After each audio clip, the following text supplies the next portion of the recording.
ಯಾವುದೋ ಒಂದು ಮಂತ್ರಾಲೋಚನೆಯ ಸಲುವಾಗಿ ಅವರಲ್ಲಿ ಹೋಗಿದ್ದಾರೆ, ಬಂದು ಬಿಡ್ತಾರೆ. ನಾನು ಅವ್ರ ತಮ್ಮ ಅಲ್ವಾ, ನಾನೇ ನಿಮ್ಮ ಆಹ್ವಾನವನ್ನ, ನಾನು ನಿಮ್ಮ ಒಂದು ಉಪಚಾರವನ್ನ ಮಾಡ್ತೀನಿ ಅಂತ ಹೇಳಿ ಯಥಾ ಪ್ರಕಾರ ಬೇರೆಯವರಿಗೆ ಹೇಗೆ ಮಾಡ್ತಾ ಇದ್ರು ಹಾಗೆ ಅಗಸ್ತ್ಯರನ್ನು ಕೂಡಿಸಿ ಮೇಷ ಅಂತ ಹೇಳಿದ್ರೆ ಒಂದು ಟಗರು, ಕೆಲವೊಂದು ಟಗರು ಅಂತಾರೆ, ಕೆಲವು ಕಡೆ ಕುರಿ ಅಂತ ಹೇಳ್ತಾರೆ, ಅವನನ್ನ ಕಡಿದು ಆ ಕುರಿ ಮಾಂಸದ ಒಂದು ಭೋಜನವನ್ನ ಅವರಿಗೆ ಬಡಿಸ್ತಾರೆ. ಯೋಗಾಗ್ನಿಯಿಂದ ತಮ್ಮ ಹೊಟ್ಟೆಯಲ್ಲಿದ್ದಂತಹ ವೈಶ್ವಾನರಿಗೆ ಅದನ್ನು ಆಹುತಿ ಕೊಟ್ಟಂತಹ ಅಗಸ್ತ್ಯರು ಹಾಗೆ ಅಪೂರ್ತಿ ವಾತಾಪಿಯನ್ನ ಜೀರ್ಣಿಸ್ಕೊಂಡು ಬಿಡ್ತಾರೆ.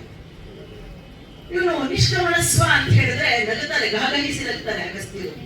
ಎಳೆ ಮೂರ್ಖನೇ, ಇಷ್ಟು ದಿವಸ ಸಾವಿರಾರು ಜನಗಳನ್ನ, ಲಕ್ಷಾಂತರ ಜನಗಳನ್ನ ಕೊಂದರಲ್ಲ ನೀವು ಅಣ್ಣ ತಮ್ಮ ಸೇರ್ಕೊಂಡು, ಆ ರೀತಿ ಮೂರ್ಖ ಅಂತ ನೀನು ನನ್ನನ್ನು ಭಾವಿಸಿದ್ದೀಯ? ಇಲ್ಲ.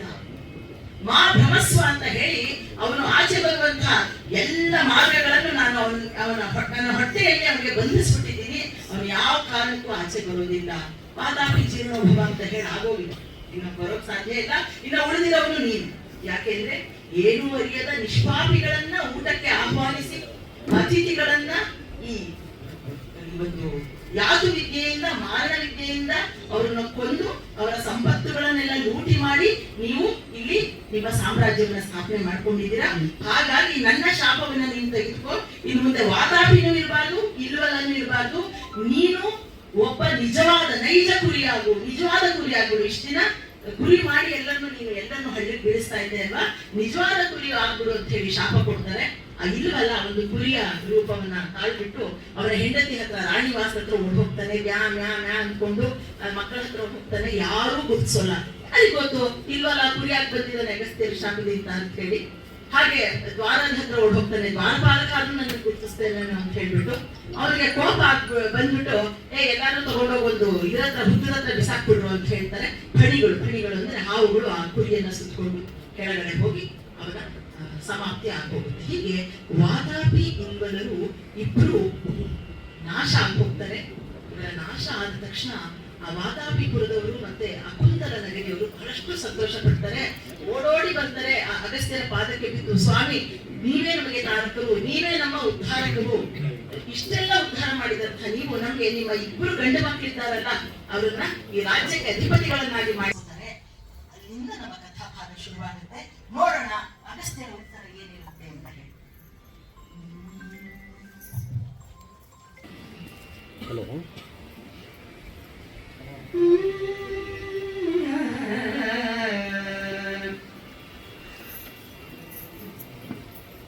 ಅಗಸ್ತ್ಯರಿಂದಲೋ ಮಂಗವಾಸವ ಬೀರಿ ಇಂಬುವಡರಿಹ ನಿಮ್ಮ ನಂಬುಗೆಗೆ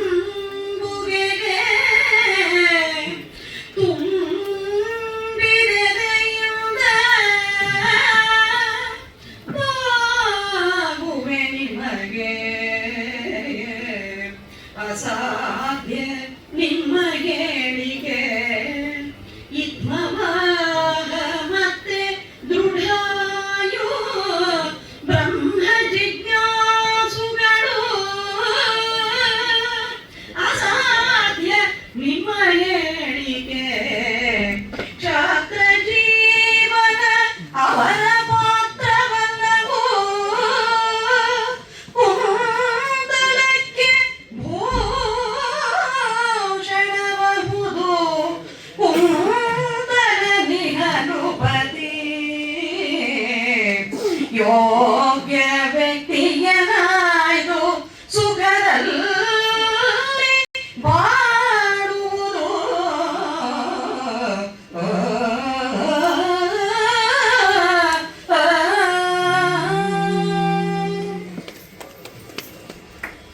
ತಮ್ಮಿಬ್ಬರು ಮಕ್ಕಳಾದಂತಹ ಇದ್ಮವಾಹ ಮತ್ತು ದೃಢಾಯನ ರಾಜನಾಗಿ ಮಾಡಿ ಅಂತ ಕೇಳ್ಕೊಂಡಾಗ ಹೇಳ್ತಾರೆ, ನನ್ನ ಇಬ್ರು ಮಕ್ಕಳು ಬ್ರಹ್ಮ ಜಿಜ್ಞಾಸುಗಳು, ಅವರಿಗೆ ಈ ಐಹಿಕದಲ್ಲಿ ಆಸಕ್ತಿ ಇಲ್ಲ, ಅವ್ರದ್ದೇನಿದ್ರು ಬ್ರಹ್ಮಜ್ಞಾನವನ್ನ ಕುರಿತಂತಹ ಆಲೋಚನೆಗಳು, ಅವರಿಬ್ರು ಇದಕ್ಕೆ ಯೋಗ್ಯರಲ್ಲ, ಅಂದ್ರೆ ಅವರ ಮಾನಸಿಕ ಸ್ಥಿತಿ ಇದಕ್ಕೆ ಯೋಗ್ಯವಾಗಿರೋದಿಲ್ಲ. ನಿಮ್ಮಲ್ಲಿ ಯಾರು ರಾಜರಾಗಿದ್ರು ಅವರನ್ನೇ ಆಯ್ಕೆ ಮಾಡಿ ನೀವು ಇನ್ನ ಸುಖವಾಗಿರಿ ಅಂತ ಹೇಳ್ತಾರೆ.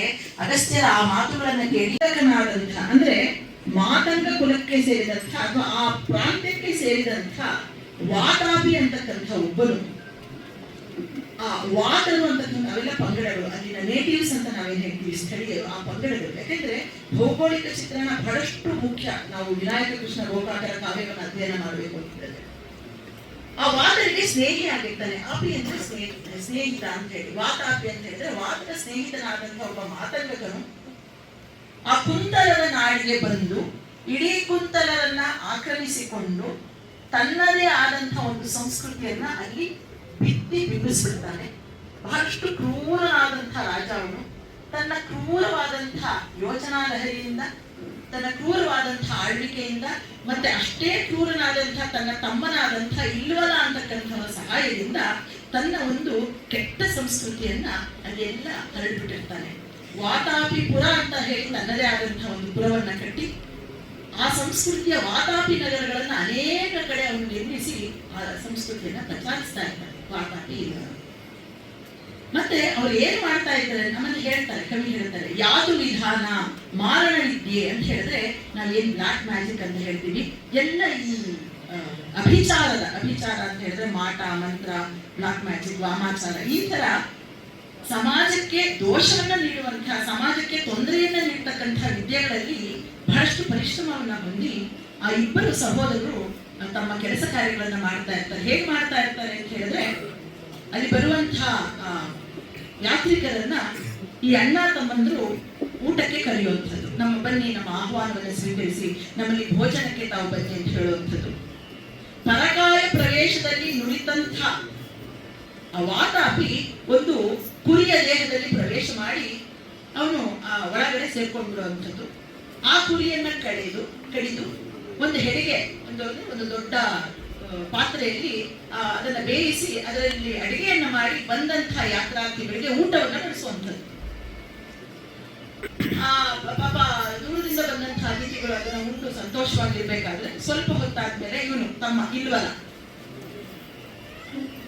ನಿಷ್ಕ್ರಮಣ ಸ್ವ ಅಂತ ಹೇಳುವಂಥದ್ದು. ಅಂದ್ರೆ ಬಾ, ಆಚೆಗೆ ಬಾ ಅಂತ ಹೇಳಿ. ಯಾಕೆಂದ್ರೆ ವಾತಾಪಿ ಅನ್ನೋನು ಪರಕಾಯ ಪ್ರವೇಶ ನಿಷ್ಣಾತ.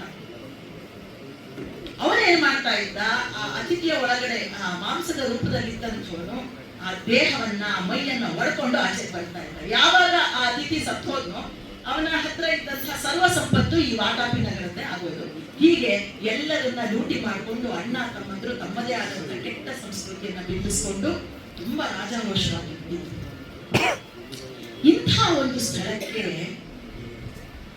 ಮಹರ್ಷಿಗಳಾದಂತಹ ಲೋಕೋದ್ಧಾರಕರಾದಂತಹ ಅಗಸ್ತ್ಯ ಮುನಿಗಳ ಆಗಮನವಾಗುತ್ತೆ. ಅವರು ಆ ವಾತಾಪಿಪುರದಲ್ಲಿ 3 ತಿಂಗಳ ಕಾಲ ವಾಸ್ತವ್ಯ ಮಾಡ್ತಾರೆ. ನನಗೆ ಕುಂತಲೇಶ್ವರನನ್ನ ಭೇಟಿ ಮಾಡಬೇಕು ಅಂತಕ್ಕಂಥ ಒಂದು ಆಸೆ ಆಗಿದೆ ಅಂತ ಹೇಳ್ಬಿಟ್ಟು ಅವರಿಗೆ ಒಂದು ನಿರೂಪವನ್ನ ಕಳಿಸ್ತಾರೆ. ಒಂದು ವಿಜ್ಞಾಪನೆಯನ್ನ ಕಳಿಸ್ತಾರೆ ವಾತಾಪಿಗೆ. ನಾನು ನಿಮ್ಮನ್ನ ಭೇಟಿ ಮಾಡ್ಬೇಕಂತ ಹೇಳಿ ಕುಂತಲೇಶ್ವರ ಅವರನ್ನ ತನ್ನ ಆಸ್ಥಾನಕ್ಕೆ ಕರೆಸ್ಕೊಳ್ತಾನೆ. ಅಲ್ಲಿ ಹೀಗೆ ಉಭಯ ಕುಶಲೋಪರಿ ಆಗುತ್ತೆ. ತಾವು ಸಪ್ತ ಸೈನ್ಯವರದ ಆರ್ಯರು ಅಂತ ನಾನು ಕೇಳಿದ್ದೀನಿ, ತಾವು ಮಹಾಪರಾಕ್ರಮಿಗಳು ಅಂತ ಕೇಳಿದ್ದೀವಿ, ಆಕ್ರಮಣಶೀಲರು ಅಂತ ಕೇಳಿದ್ದೀವಿ, ಮಹಾವಾಕ್ಪಟು ಅಂತ ಕೇಳಿದ್ದೀವಿ ಅಂತ ಹೇಳಿ ಅವರ ಪರಿಚಯನ ಮಾಡ್ಕೊಳ್ತಾ ಹೋಗ್ತಾನೆ. ಆಗ ಅಗಸ್ತ್ಯರು ಉತ್ತರಿಸ್ತಾರೆ, ಹೌದಪ್ಪ, ಚಂದನದ ಕಂಪು ಚಂದನಕ್ಕೆ ಏನು ಗೊತ್ತಾಗುತ್ತೆ, ನಮ್ಮ ಕೀರ್ತಿ ಹಾಗೆ ಅವರಿವರಿಂದ ನಿನಗೆ ಕಿವಿ ಬಿದ್ದಿರಬಹುದೇ ಹೊರತು ನನ್ನ ಬಗ್ಗೆ ನನಗೇನು ಗೊತ್ತಿಲ್ಲ ಅಂತ ಹೇಳಿ ಮೆಟ್ಟಿಗೆ ಹಾಕೋತಾರೆ. ತುಂಬಾ ಚೆನ್ನಾಗಿದೆ. ದನವನ್ನ ಮೇಯಿಸ್ತಕ್ಕಂಥ ಪಶುಗಾಹಿ ಒಬ್ಬ ಇದ್ದಾನೆ. ನೋಡೋದಕ್ಕೆ ತುಂಬಾ ಸುಂದರವಾಗಿದ್ದಾನೆ, ಬಡವ ಆತ. ಅವನ ಮುಖದಲ್ಲಿ ಪ್ರಶಾಂತತೆ ಇದೆ. ಅವನು ಯಾಕೆ ಆ ಗುಂಪಿನಲ್ಲಿ ಇದ್ದ ಅಂತ ಹೇಳಿದ್ರೆ, ಆ ಗಜಗಮನ ಅಂತ ಹೇಳ್ತೀವಿ, ಆನೆ ಬಹಳಷ್ಟು ಗಂಭೀರವಾಗಿ ಹೋಗುತ್ತಂತೆ. ಅಷ್ಟು ದೊಡ್ಡ ದೇಹ ಇದ್ರು ಬಹುಶಃ ನೀವು ಜಂಬೂ ಸವಾರಿಯಲ್ಲಿ ನೋಡಿರ್ಬಹುದು. ಅದು ಬರೋದು ನೋಡೋದಕ್ಕೆ ಒಂದು ಚಂದ. ಅದನ್ನ ನೋಡೋದಕ್ಕೆ ಅಂತಾನೆ ಅವ್ರು ಬಂದಿದ್ದಾನೆ. ಅವರಿಗೆ ರಾಜನಾಗಬೇಕು ಅಂತಕ್ಕಂಥ ಕಿಂಚಿತ್ ಹಂಬಲ ಕೂಡ ಇಲ್ಲ ಅವನ ಮನಸ್ಸಿನಲ್ಲಿ. ಅವನ ಕೆಲಸ ಬೆಳಗ್ಗೆ ಎದ್ದು ದನಗಳನ್ನ ಹಸುರುಗಳನ್ನ ಕರ್ಕೊಂಡು ಕಾಡಿಗೆ ಹೋಗುವಂಥದ್ದು, ಒಂದು ಕೊಳಲನ್ನ ಒಂದಿಷ್ಟು ಬುತ್ತಿಯನ್ನ ಜೊತೆಗೆ ಒಯ್ತಾ ಇದ್ದ. ದನಗಳು ಮೇಯ್ತಿರುವಾಗ ಇವನು ಊಟ ಮಾಡಿ ಕೊಳಲು ಉಟ್ಕೊಂಡು ಸಂಜೆ ತನಕ ಕೂತ್ಕೊಳ್ಳೋದು. ಸಂಜೆ ಆದ ತಕ್ಷಣ ಕೈ ಬೀಸಿ, ಅಂದ್ರೆ ಬಾರೋ ಗಂಗೆ ಬಾ ಗೌರಿ ಬಾ ಅಂತ ಹೇಳಿ ಆ ದನಗಳನ್ನೆಲ್ಲ ಕರೆದು ಅವುಗಳ ಹಿಂಡಿನೊಡನೆ ವಾಪಸ್ಸು ಮನೆಗೆ ಬರೋದು. ಅಷ್ಟೇ ಅವನ ಕೆಲಸ. ಅದು ಬಿಟ್ಟು ಅವನಿಗೆ ಇನ್ನೇನೂ ಗೊತ್ತಿಲ್ಲ. ಈ ಆನೆ ಹೇಗಿರುತ್ತೆ, ಪಟ್ಟದಾನೆ ಹೇಗೆ ನಡೆಯುತ್ತೆ ಅಂತ ನೋಡೋದಕ್ಕೆ ಬಂದಿದ್ದಾನೆ, ಆ ಗುಂಪಿನಲ್ಲಿದ್ದಾನೆ. ಮುಂದೆ ಆನೆ ಏನು ಮಾಡುತ್ತೆ ಅನ್ನೋದನ್ನ ನಾವು ವಾಚನದಲ್ಲಿ ನೋಡೋಣ. ಒಂದು ರಾಜ್ಯದ ದೈವ ತನ್ನ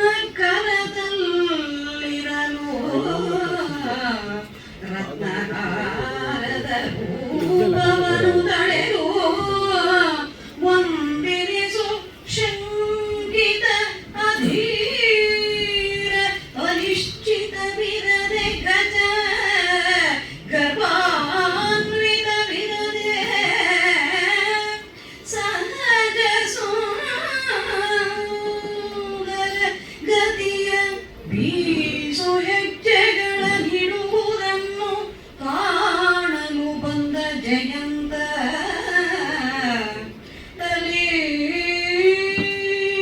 ತಲೀನನಾಗಿ ಇಂದು ರೋಮಾಂಚಿತ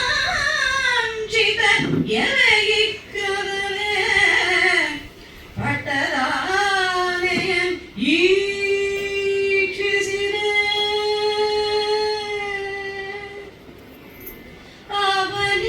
ಅವನಿಗರಿಯದಲೇ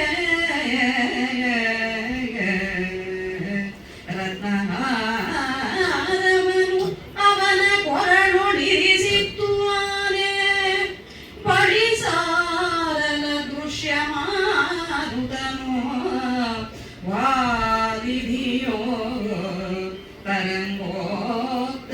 ತರಂಗೋತ್ತರಂಗಿತ ವಿಗತರದಿ ಕಂಪಿಸಲು ಜನ ಜಯ ಜಯಕಾರ ಹೊಮ್ಮಿತ್ತು ನೆರೆದೆಲ್ಲರೆದೆಯಿಂದ ಜಯ ಜಯಕಾರ ಹೊಮ್ಮಿತ್ತು ಮುತ್ತಿದರು ಎತ್ತಿದರು ಜನ ಆನೆ ಮೇಲಂಬಾದಿ ಕರೆದಿರಲು ಅವನ ತಮ್ಮಾಯಿಗೆಂದು ಹೊಮ್ಮಿದ್ದ ಜನ ಬೆಪ್ಪಾಗಿ ನೋಡಿದರು ಬೀದಿಯ ಬಿಸಾಗಿರುವ ಜಯಂತ ಯಾತ್ರೆಯನು ಬೆಪ್ಪಾಗಿ ನೋಡಿದರು. ಧೀರವಾಗಿ ಯಾವುದೇ ಶಂಕೆ ಇಲ್ಲದೆ ಯಾವುದೇ ಅನಿಶ್ಚಿತತೆ ಇಲ್ಲದೆ ಪಟ್ಟರಾನೆ ಗಂಭೀರವಾಗಿ ರಾಜಬೀದಿಯಲ್ಲಿ ಸಾಕ್ತಾ ಇದೆ. ಅದನ್ನ ನೋಡೋಕೆ ಅಂತ ಹೇಳಿ ಗುಂಪನ್ನ ಬಿಡಿಸ್ಕೊಂಡು ಜಯಂತ ಮುಂದೆ ಬಂದು ನಿಂತಿದ್ದಾನೆ. ಆನೆಯನ್ನ ಇವನು ತಲ್ಲೀನನಾಗಿ ನೋಡ್ತಾ ಇದ್ದಾನೆ. ಆ ಆನೆ ಯಾವುದೇ ಶಂಕೆ ಇಲ್ಲದಂತೆ ಸೀದಾ ಬಂದು ಆ ರತ್ನಹಾರವನ್ನ ಜಯಂತನ ಕೊಳ್ಳಿಗೆ ಹಾಕಿಬಿಡುತ್ತೆ. ಇನ್ನು ಸುತ್ತಮುತ್ತ ಇದ್ದಂತಹ ಜನ ಬೆಪ್ಪಾಗಿ ನೋಡ್ತಾ ಇದ್ದಾರೆ. ಅಯ್ಯೋ ಹಾಗೆ ಬಿಡ್ತಾ ಮುಗ್ದೇ ಹೋಯ್ತಾ ಬರ್ಲೇ ಇಲ್ವಲ್ಲ ನನ್ನ ಹತ್ರ ಅಂದ್ರೆ. ಅಂದ್ರೆ ಜಯಂತನನ್ನ ಆ ವಾರಣ ವರಿಸಿತು. ಆನೆಯ ಆಯ್ಕೆ ಜಯಂತ. ಸಿಂಗಾರ ಮಾಡಿಕೊಂಡವರು ಅಲ್ಲ, ಬಂಗಾರ ಇಟ್ಕೊಂಡವರು ಅಲ್ಲ, ಬಿಂಗಾರ ತೋರಿಸಿದವರು ಅಲ್ಲ ಅಂತ ಕವಿ ಹೇಳ್ತಾರೆ. ಅದಾದ ತಕ್ಷಣ ಜನ ಸಾಗರೋಪಾದಿಯಲ್ಲಿ ಅವನನ್ನ ಮುತ್ತಿದ್ರಂತೆ. ಯಾವ ರೀತಿ ಒಂದು ಗಾಡಿ ಅಲೆ ಬಂದ್ರೆ ಆ ನೀರಿನ ತರಂಗಗಳು ಮೇಲೆ ಕೆಳಗೆ ಆಗುತ್ತೋ ಹಾಗೆ ಜನ ಎಲ್ಲ ಬಂದು ಅವನನ್ನ ಮುತ್ತು ಬಿಟ್ಟು ಅವನನ್ನ ಎತ್ತಿ ಅಂಬಾರಿಯ ಮೇಲೆ ಕೂರಿಸಿದ್ದಾರೆ. ತಮ್ಮ ವಿಜಯಕ್ಕೆ ಅಂತ ಬಂದಿದ್ದಂತಹ ಜನ, ಅಂದ್ರೆ ತಾವು ರಾಜರಾಗಬೇಕು ಅನ್ನುವಂಥ ಎಣಿಕೆಯಲ್ಲಿ ಬಂದಿದ್ದಂತಹ ಜನ ಜಯಂತನ ಜಯಂತ್ಯುತ್ಸವವನ್ನ ನೋಡಿ ಸಂತೋಷ ಪಟ್ಟುಕೊಂಡು ಸಮಾಧಾನವನ್ನ ಪಡ್ಕೊಳ್ತಾ ಇದ್ದಾರೆ. ಇನ್ನೊಂದು ಪದ್ಯದ ಜೊತೆಗೆ ನಮ್ಮ ಕಾರ್ಯಕ್ರಮ ಸಂಪನ್ನ ಆಗುತ್ತೆ. ಹಾಗೆ ಬಂದಂತಹ ಜಯಂತ ಆ ಆನೆಯ ಮೇಲೆ ಅಗಸ್ತ್ಯರ ಹತ್ರ ಬರ್ತಾರೆ. ಆಗ ಅಗಸ್ತ್ಯರು ಏನು ಹೇಳ್ತಾರೆ ಅನ್ನೋದನ್ನ ನೋಡೋಣ.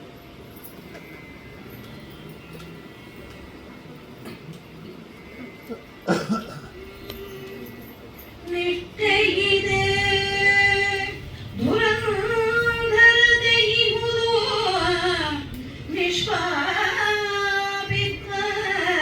ವೀಕ್ಷಣ ಮನೋವೃತ್ತಿ ನಿಸ್ಪೃಹತೆ ನಾಡಿಗೆ ಎದೆ ಅಗಸ್ತ್ಯರು ಸಹ್ಯಾದ್ರಿ ಶೃಂಗಗಳ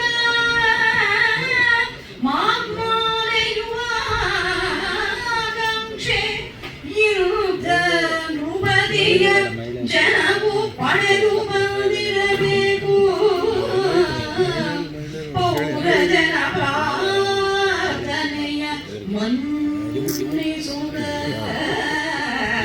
ಮುನಿವರರು ಇದ್ರವಾಹನರು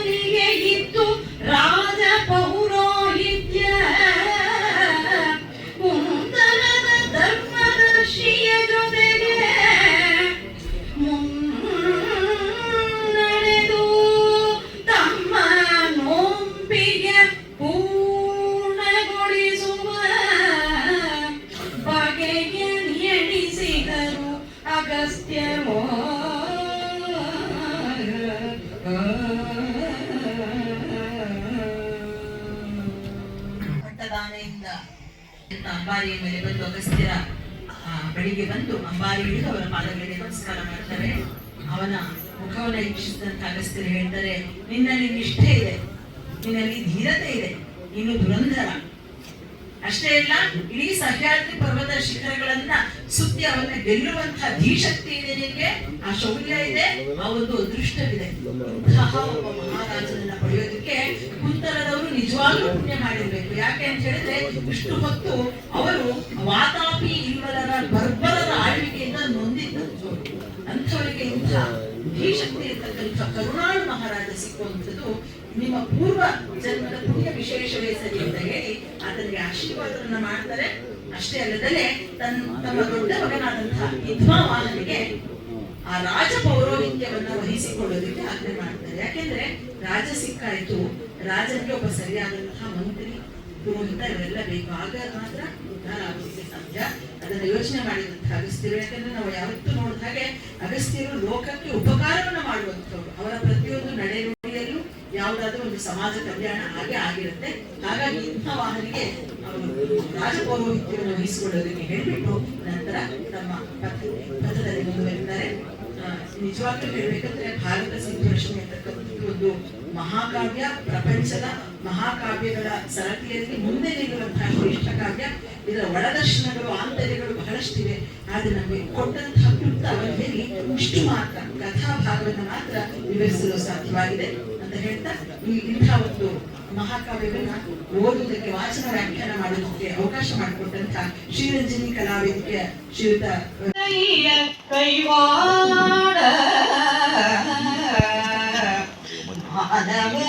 ಪೂರ್ವ ಗ್ರಹವಾವುದಿಲ್ಲದ ಗಜವೋ ನರನನ್ನೋ ನಾರಿಯನೋ ಕುಮಾರನೋ ಪ್ರೌಢನೋ ತೆಂಕಣನ ಪಡಗನ ಬಡವನ ಭಾಗ್ಯವಂತನೋ ಮಾಲ್ಯಾರ್ಪಣಗೈದು ಗೌರವಿಸಿದ ಕ್ಷಣವೇ ಇಡಿಯ ರಾಷ್ಟ್ರಕ್ಕೆ ರಾಜರವರಹುದು. ಇದಕ್ಕಿಂತ ಅದ್ಭುತ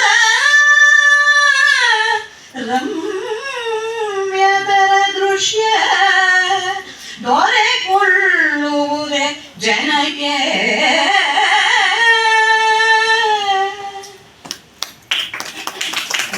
ಹೇಳ್ತಾರೆ, ನಾನು ಒಂದು ಸಲಹೆಯನ್ನ ಕೊಡ್ತೇನೆ, ನಿಮ್ಮ ಪಟ್ಟದಾನೆಯನ್ನ ಸಿಂಗರಿಸ್ಬಿಡಿ, ವಾತಾಭಿಪುರದ ಪಟ್ಟದಾನೆಯನ್ನ ಸಿಂಗರಿಸಿ ಅದರ ಸೊಂಟಲಿಗೊಂದು ರತ್ನಹಾರವನ್ನ ಕೊಟ್ಬಿಡಿ. ತುಂಬಿರುವಂತಹ ಜನಸಂದಣಿ ಇಕ್ಕೆಲಗಳಲ್ಲೂ ತುಂಬಿರ್ತಕ್ಕಂತಹ ದಟ್ಟವಾದಂತಹ ರಾಜಬೀದಿಗಳಲ್ಲಿ ಆ ಪಟ್ಟದಾನೆಯನ್ನ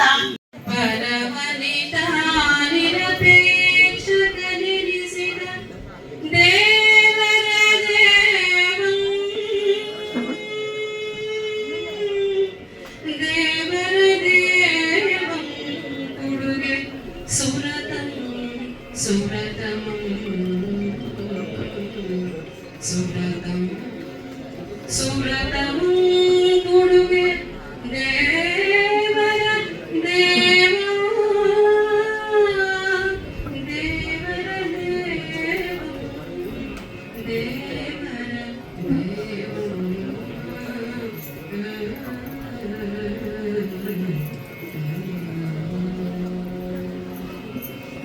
ಸಭೆಗೆ ನಮಸ್ಕಾರ.